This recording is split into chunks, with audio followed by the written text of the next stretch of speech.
February 10th, 1943.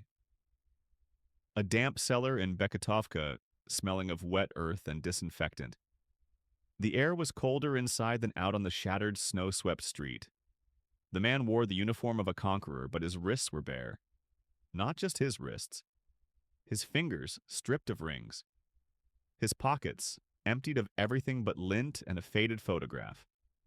The Soviet interrogator, Junior Lieutenant Pavel Morozov, a former history student from Leningrad, watched the German officer shiver. He was young, this German, maybe 28, but his face was a mask of ancient hunger. Morozov made a small note in his field book, the graphite scratching loudly in the silence. Item 7. Prisoner, identified as Oberleutnant Erich Richter, displays no personal effects of monetary value. No watch, no ring. It was the third time he had written that phrase today. A pattern was emerging from the chaos of the surrender. A quiet anomaly in the mountain of intelligence being gathered from the 90,000 ghosts shuffling into captivity. The story did not come from official channels, not from the NKVD reports or the Smersh debriefings. It came from the orderlies in the makeshift hospitals who heard it in the delirious ramblings of the wounded. It came from the guards on the long march to the prison camps, who saw the desperate, empty gestures of men trying to mime a trade. They whispered it in the mess halls, a rumor, just a rumor. They said the Germans, the proud masters of the new European order, had sold their time for bread. The rumor was specific, almost poetic in its cruelty. A German watch, a Junghans, a Laco, a Stoa, a finely tuned instrument of precision, a symbol of the German obsession with order and punctuality, the very engine of the Blitzkrieg, was traded for a coarse loaf of peasant bread. Not the gray, sawdust-filled Kommissbrot from their own quartermasters, a ration that had shrunk to 100 grams a day, and then to nothing. No, they bartered for Russian bread. Dark, heavy, and real. Nobody could prove it. But the stories persisted. Stories of desperate men on the edge of the Gumrak airfield, holding out their timepieces to any Russian soldier or civilian who would listen. A simple, brutal transaction. Your time for my life. The transaction was impossible, yet entirely logical.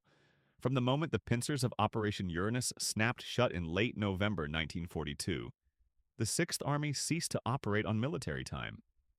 It entered a new chronology, measured not in hours and minutes, but in the gnawing emptiness of the stomach. Discipline vanished. Values inverted. In this new economy of survival, a steel helmet was a cookpot, a rifle was a crutch, and a timepiece was a useless lump of metal. A useless, shiny lump of metal that might just buy one more sunrise. The official histories written by men with full bellies are silent on such matters. The general's memoirs, meticulously crafted to preserve legacies, ignore these uncomfortable details of human degradation. But the truth of the Stalingrad Kessel is not found in battle maps or strategic summaries. It is found in the margins of a forgotten interrogation log, in the fevered scribbles of a dying soldier's last letter, and in the quiet spaces between the words of the few who survived. This investigation follows those whispers back into the frozen hell of the cauldron, seeking the origin of a single haunting symbol of collapse. The moment a German soldier decided his future was worth less than a loaf of bread. Chapter 1, May 16th, 1944. Hancock County, Iowa. 200 German scientists were building a rocket in an Iowa cornfield. Nobody believed it. Of course they didn't. The idea was absurd, a fever dream born from the tension of a world at war. But the facts were there, buried deep. Facts are always truthful, even when they lie dormant under acres of black soil and official denial. The land was flat, a vast checkerboard of dark earth and sprouting green, punctuated by white farmhouses and the solemn, towering shapes of grain elevators that stood like cathedrals on the prairie. A quiet place. A peaceful place. A place where the loudest sound was the wind rushing through the corn stalks in late summer. A place where the war was a distant rumble, a headline in the Des Moines Register, A son's letter from a place nobody could pronounce. Until it wasn't. It started with the camp. Camp Algona, an official prisoner of war camp holding thousands of captured German soldiers from the Afrika Korps. They worked on the farms, they fixed drainage tiles. Local farmers, short on help, paid the government 80 cents an hour for their labor. They were just men, defeated men. That's what everyone saw. But there was another camp, a camp within the camp. They called it Annex B. It wasn't on the official maps, not on any of them. A blank spot, a void. Surrounded by a second fence, a taller fence, with guards that didn't smile and carried Thompson submachine guns, not the usual M1 carbines. These guards belonged to Army intelligence. G2. They answered to a different command, a much higher command. Rumors traveled on the humid Iowa air. Whispers traded over lukewarm coffee at the diner in Britt. Farmers saw things. Lights burned in the annex all night long. Electric lights burned in every room, even at dawn, even in a time of strict rationing. Trucks arrived only after midnight, their cargo hidden under heavy tarps, escorted by jeeps with blacked-out headlights. They didn't come from the rail depot in Algona. They came from the east, always from the east. Someone said they heard a sound. Not an engine, not a tractor. A high-pitched whine, a vibration in the dead of night that made the dogs bark for miles. The file landed on the desk of Captain Elias Vance in Washington, D.C. on May 10th. Vance was 38, a former corporate lawyer from Chicago, now a man who chased ghosts for the Counterintelligence Corps. He was good at it. He saw patterns where others saw chaos. The folder was thin, manila-colored, stamped in red ink with top secret. Eyes only. The project name was almost poetic. Deceptive. The folder was called Project Cornflower. Inside, the reports were dry. Terse. The first one was from an agent embedded as a supply clerk at the main camp.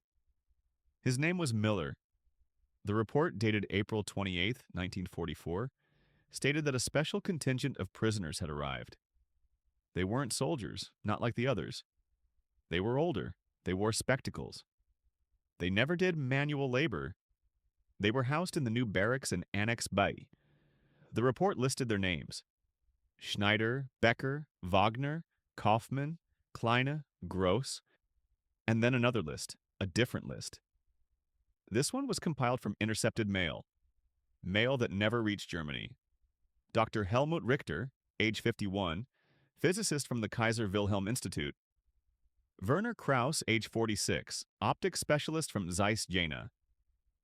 Oberingenieur Franz Bauer, age 39, propulsion expert from Peenemünde. Peenemünde. The name hit Vance like a physical blow.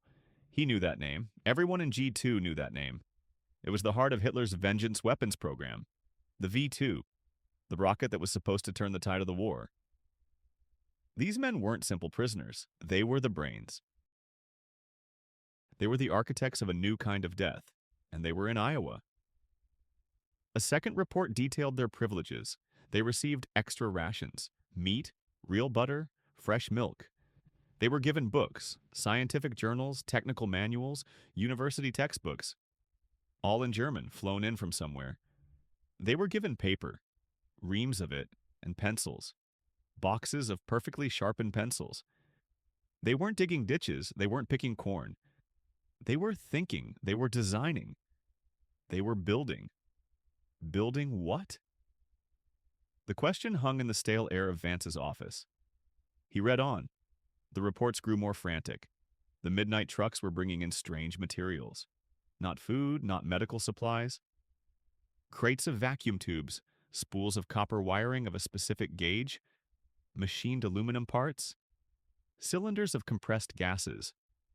Argon, nitrogen, oxygen? Why would prisoners of war need liquid oxygen? Why in God's name would they need that in the middle of an Iowa cornfield? That's how it began. And then the main thing started. A third report, a short one, a week old, from Miller again. He had gotten inside. just for a moment. A supply delivery, a missigned form, a distracted guard. He described a long, newly constructed workshop. The hum was real. It came from a massive generator, jury-rigged to the building. Inside, the German scientists weren't sitting at desks. They were working at lathes, milling machines, and long tables covered in blueprints. Blueprints. Vance stopped reading. He leaned back, the leather of his chair groaning in protest. 200 of them.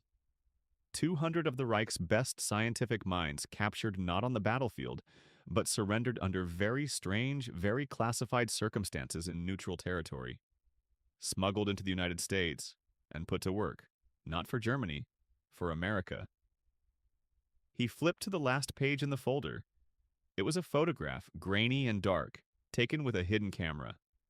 A single sheet of paper, a schematic, pinned to a drawing board. It was not a doodle, it was a partial blueprint, meticulously drawn. 3 stages, complex gimbaled nozzles, a payload section marked with precise calculations for atmospheric reentry. It was a weapon far beyond the V-2. A generational leap. An intercontinental ballistic missile.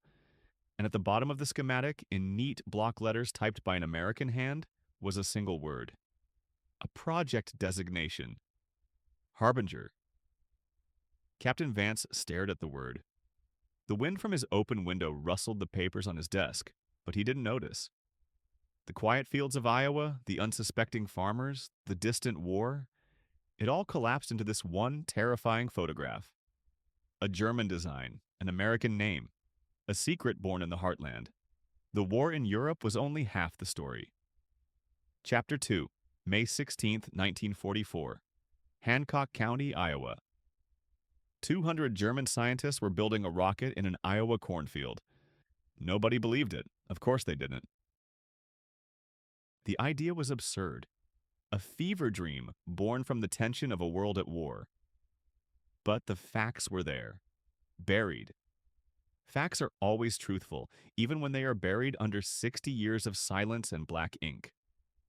The place was officially known as Branch Camp No. 7. A satellite of the much larger prisoner of war camp near Algona. The main camp was a sprawling city of barbed wire and wooden barracks, holding thousands of common soldiers from the Afrika Korps and the Wehrmacht. They picked corn, detasseled it, worked the sugar beet fields. They were a known quantity, accounted for. But Camp 7 was different. It was small, isolated, set back from County Road B63 by a mile of dirt track that turned to impassable mud in the rain. Just a few dozen buildings surrounded by a double fence. Higher than the one at Algona. The guard towers had more men. Sharper eyes. The official manifest listed them as agricultural specialists. 200 of them. A strange number for such a small plot of land. The locals, the farmers of German descent whose grandfathers had settled these flat, fertile plains, called them the Dutchmen. Not Dutch at all. Deutsch. Germans. Corrupted by American tongues into Dutch. These new Dutchmen were different from the others. They didn't work the fields. They were kept apart. They were quiet. Too quiet. They weren't soldiers. Not really. A handful of older, stern-faced officers kept discipline, but the rest, they were academics. Their hands were soft. Their eyes held a distant, calculating look. Rumors from the guards, whispered over beers in the town of Britt, said they were an odd bunch. They read books on physics in the mess hall. They drew complex equations in the dirt of the exercise yard. Their leader was a man named Dr. Klaus Richter, 48 years old, a physicist from the University of Leipzig, later attached to the Peenemünde Army Research Center. That name should have set off alarms. Peenemünde, the nest where the V-2 rocket was born. Attached to Richter's name in the classified file, the one marked Eyes Only, was a handwritten note. Direct associate of von Braun. 200 men. That's more than the entire physics faculty of 3 major American universities combined. 200 men, all experts in fields like aeronautics, ballistics, chemistry, and guidance systems. A list of names from a transfer roster read like a who's who of German technical genius. Schneider, Becker, Wagner, Kaufmann, Kleine, Gross. Men who had been pulled not from the front lines of Italy or France, but from research labs in Berlin, factories in Stuttgart, and testing grounds on the Baltic coast. They weren't captured in battle, they were selected. That's how it began. The official story was simple. They were engaged in a high-priority agricultural project. Developing new fertilizers, the Army said. Improving crop yields. It was a plausible lie in the breadbasket of America. A lie that covered the truth like a thin blanket of snow on a frozen corpse. But the deliveries told another story. Trucks arrived after midnight, unmarked. Their engines were quiet. Too quiet. They didn't bring fertilizer.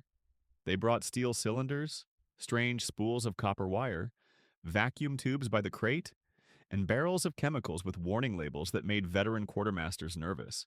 Liquid oxygen tankers were seen on the back roads, their sides frosting over even on warm spring nights. Farmers don't need liquid oxygen, not for corn.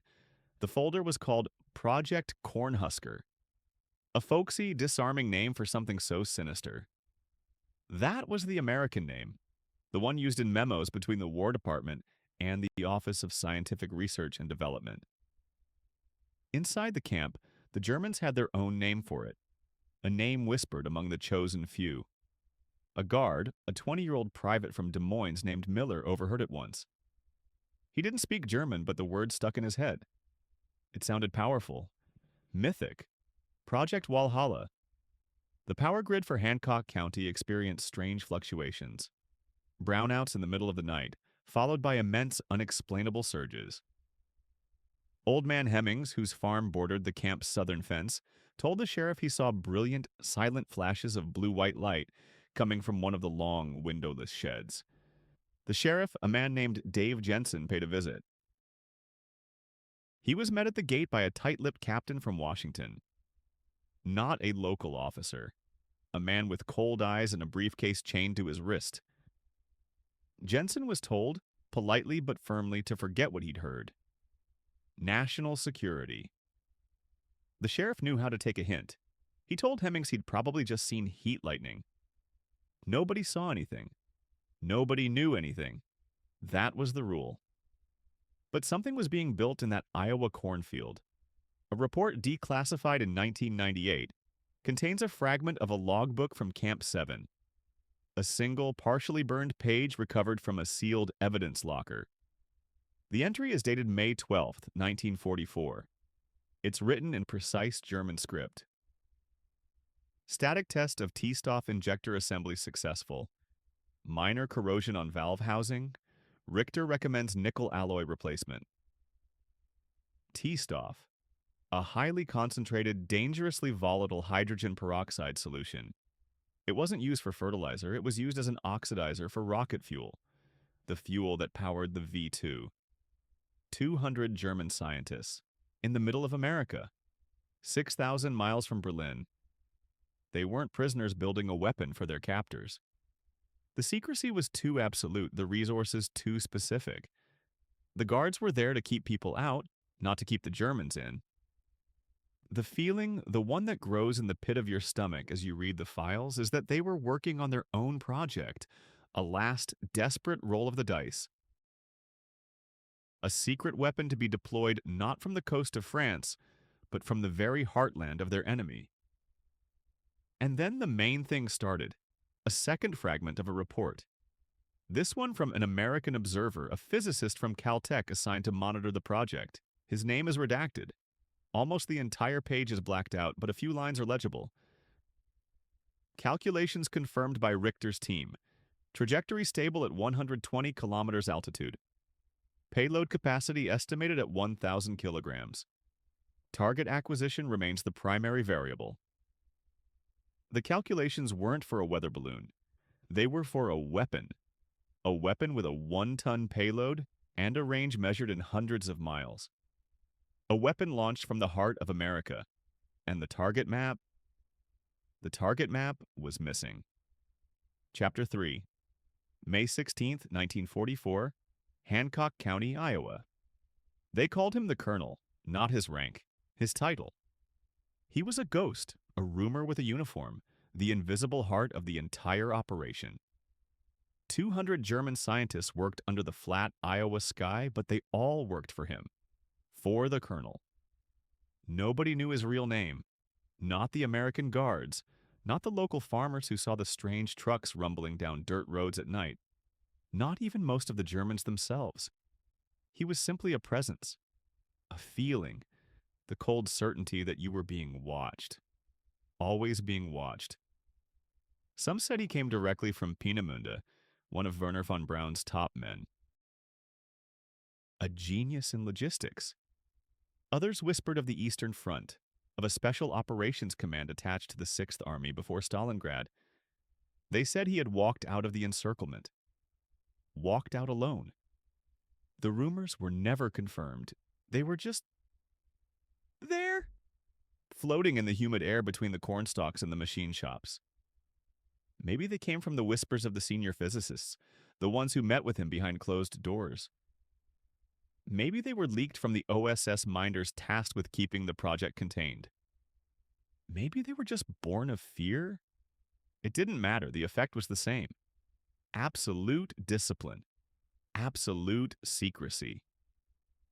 The official story was a masterpiece of bland deception. The men at Camp Algona Annex 4 were designated as agricultural development consultants, a special team of German experts assisting the Department of Agriculture with advanced soil nitrate analysis and hybridization techniques. It was a lie so thin you could read a newspaper through it. Agricultural consultants do not require triple-strand barbed wire fences. They do not have armed guards and watchtowers. They do not work under massive canvas shrouds that hide their projects from the sky, from the curious eyes of a passing pilot. They do not cause the lights to dim in the nearby town of Garner when they power up their machinery. No, these were not farmers, and everyone knew it. The folder in the OSS archives in Washington, D.C. was thin. It was officially labeled Project Cornhusker, a typically American name full of folksy misdirection. But inside a single-typed sheet, a memorandum from Director William Donovan himself referred to it by another designation, a German one. Project Kornfeld. The Cornfield Project. Simple, direct. An internal report dated April 2, 1944, stated the objective: to leverage expatriated German technical expertise in rocketry for immediate application in advanced long-range ordnance. It was signed by a single initial, C. That's how it began. But how did they get here? 200 men, vanished from a Europe at war and reappeared in the American heartland. The official transport logs were a fantasy of redacted manifests and ghost flights. But the whispers told a different story. A story of U-boats. Not one or two, but a wolf pack.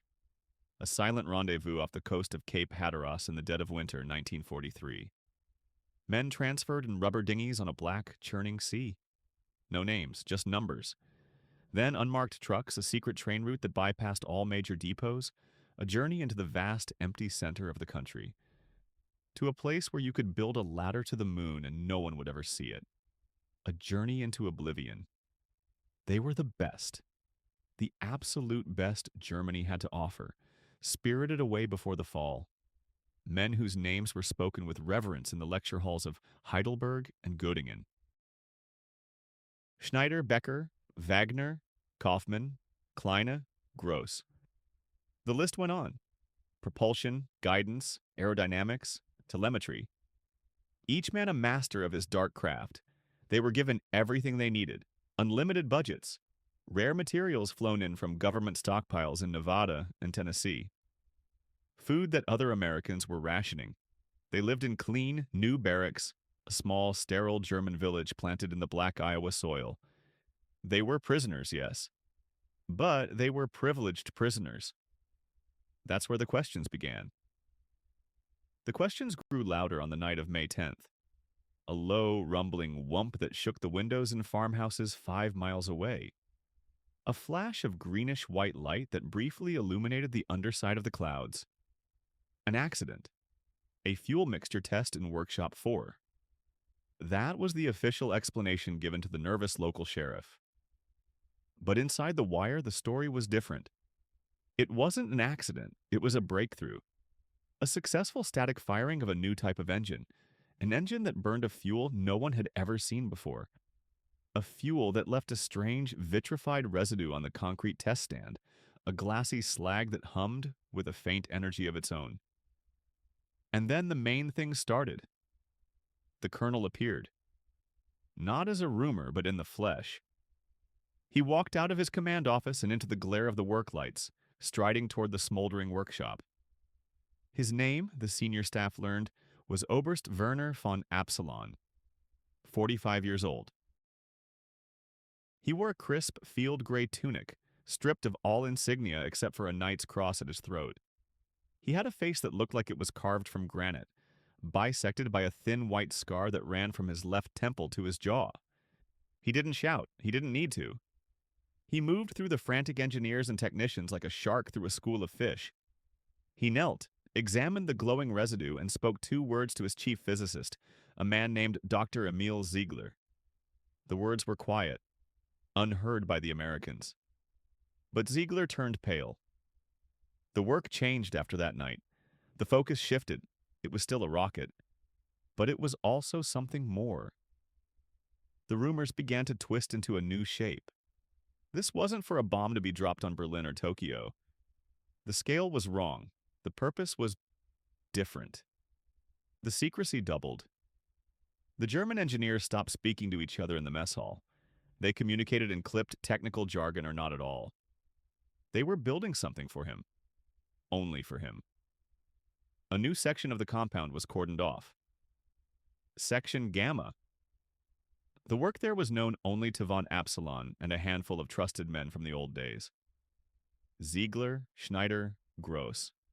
They worked on the payload, the very tip of the rocket. OSS reports noted the unusual request for materials. Vast quantities of mercury, thorium, beryllium oxide. Materials that had nothing to do with conventional explosives.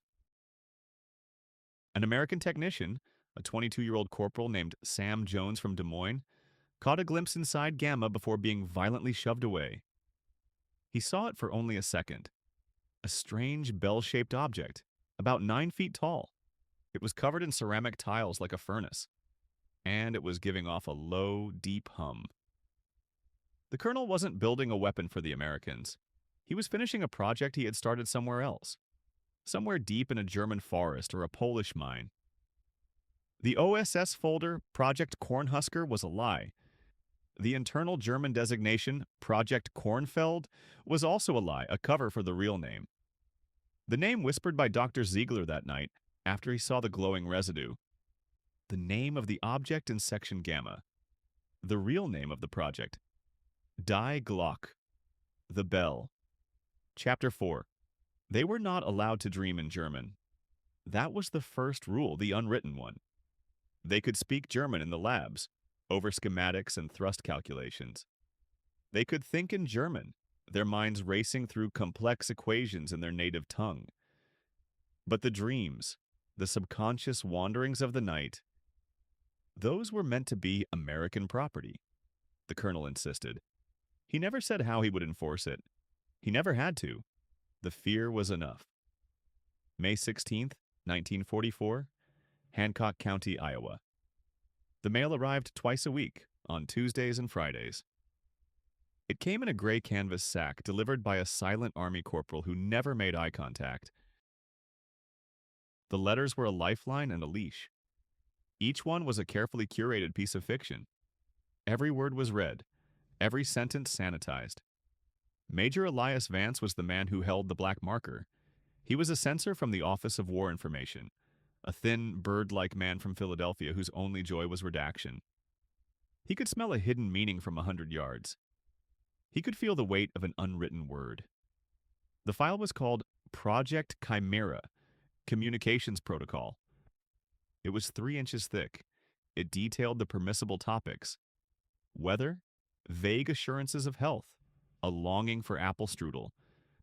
Forbidden topics included location, project details, names of colleagues, Feelings of doubt, feelings of despair, the truth, especially the truth.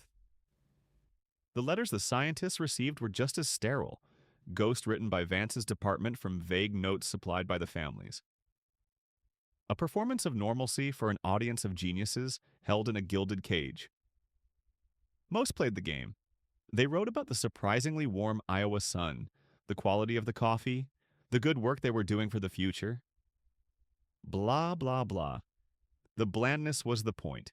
The blandness was their survival. But not Dr. Arndt Vogel. Vogel was a quantum physicist from the Kaiser Wilhelm Institute, 42 years old, a widower. He had a daughter in Hamburg, a daughter named Lisa. He wrote to her every Tuesday.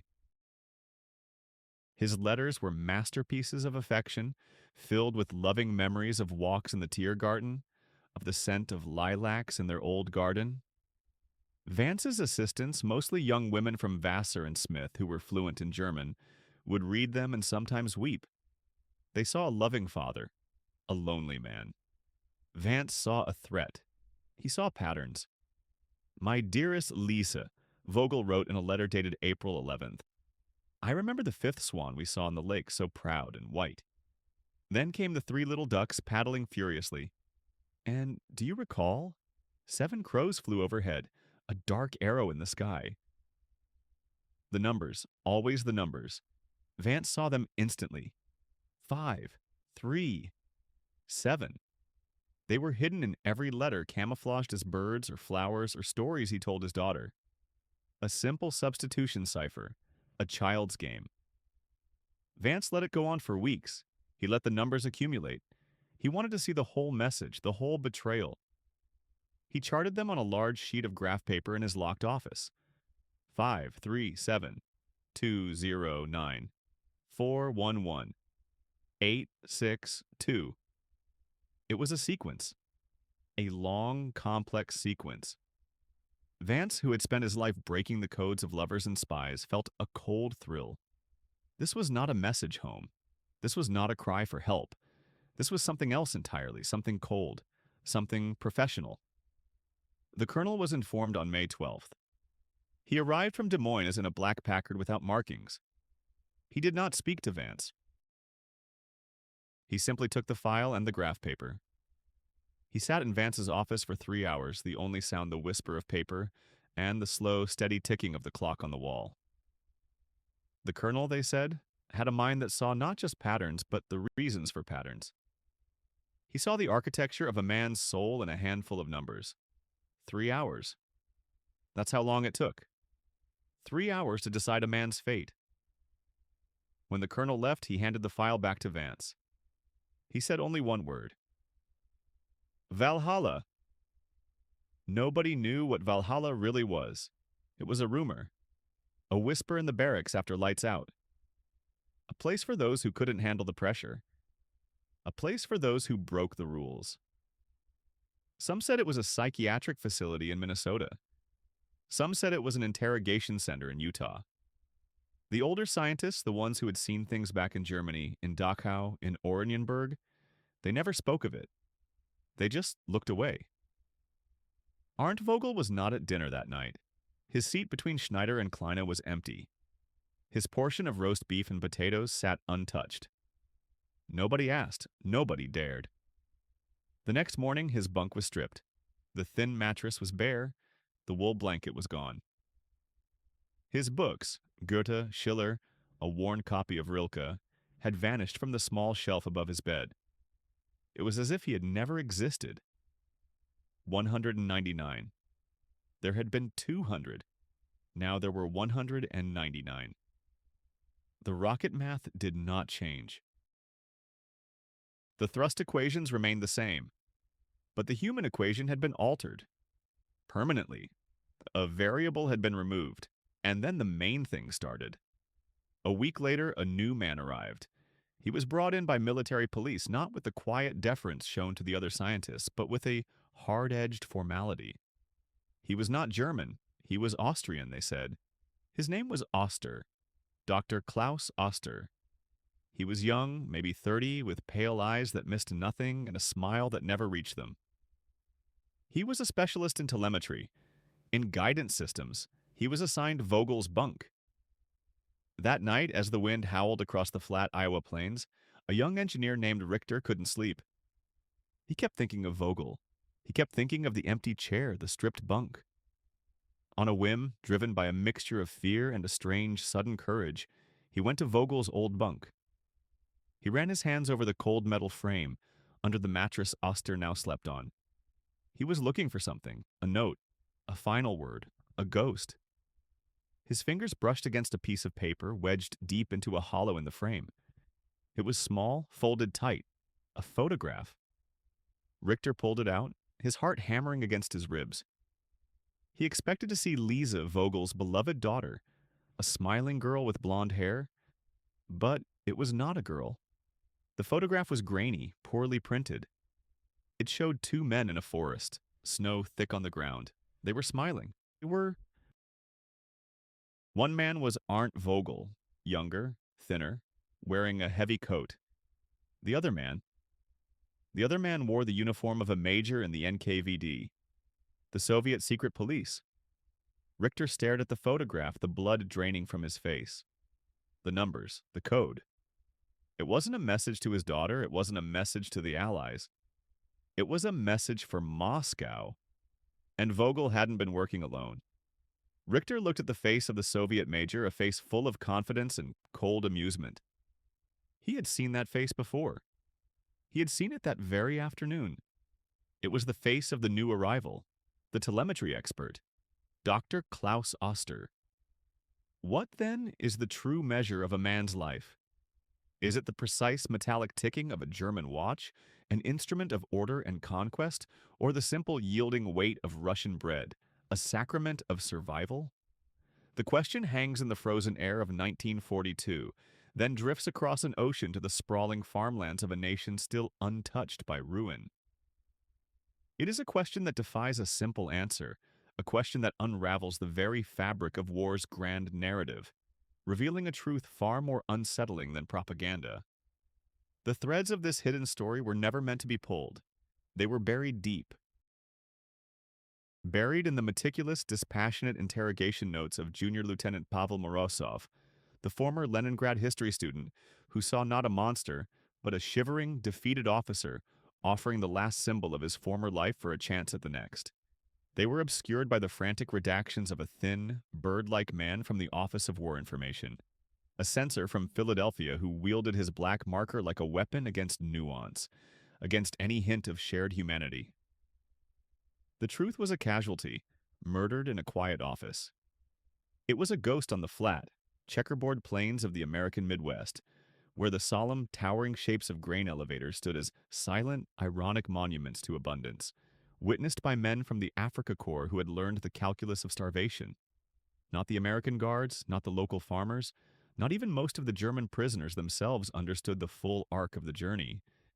They saw only fragments. A strange truck on a dirt road at night. A face that looked less like an enemy and more like a ghost from a forgotten winter. The official histories speak of unconditional surrender. They speak of fronts and flanks, of Operation Uranus and the final encirclement. They chart the logistics of victory and the statistics of defeat. They are loud with the clamor of tanks and the pronouncements of leaders. But the real story was whispered. The real story was silent. It was a transaction in the snow. A moment of pure, desperate commerce between men who were supposed to kill each other. A watch for bread. Time for life. Order for sustenance. It was a truth that could not be written in any field manual. A truth that belonged to the body, not the state. They came as warriors, avatars of a new order believing in their own invincibility. They learned the old lesson, the eternal lesson, the lesson of an empty stomach and a frozen soul. Not the lesson of ideology, the lesson of necessity, not the glory of the fatherland, the humility of a beggar. This was the true unspoken education of Stalingrad. It was an education in what it means to be merely human, stripped of everything but the will to see another dawn. An education that began in the ruins of a Soviet city and continued in secret in the heart of America itself. Where does such a story end? It doesn't. It fractures, it echoes, it lives in the space between the lines of censored mail. It persists in the archival silence where a file is marked misplaced. It survives in the unasked questions of a generation that inherited the peace but not the full memory of the war. The German watches stopped ticking long ago, their delicate gears frozen by a Russian winter that cared nothing for precision. The bread was eaten, vanishing in a moment, becoming life itself. But the exchange itself, that fleeting moment of recognition in the abyss, what became of it? What debt is created when an enemy gives you life? And what happens when that debt follows you across an ocean, into the land of your captors, a land of impossible plenty? History keeps its own accounts, and its ledgers are never, ever closed.